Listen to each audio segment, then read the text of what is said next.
नागपूर जिल्ह्यातील पारशिवनी तालुक्यांतर्गत पेंच, पाटबंधारे विभाग, टेकाडी यांच्या देखरेखीत डुमरी ते रामटेक आणि चाचेरपर्यंत कालव्याचं बांधकाम सुरू झालं आहे।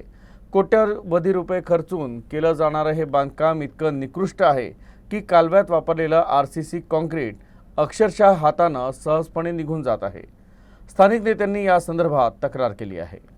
डुमरी, रामटेक, चाचेर इथे होत असलेल्या नहराच्या काम त्या कामामध्ये खूपच निकृष्ट दर्जाचे काम होत आहे आणि ह्या नहराच्या कामाच्या बाबतीत आम्ही मुकुल डांगे, रोहित वाघ यांना आम्ही फोन केला आणि याची माहिती पण मागितली, पण ते कुठलीही माहिती देण्याकरिता ते वाचत आहे आणि फोनसुद्धा रिसीव्ह करत नाही।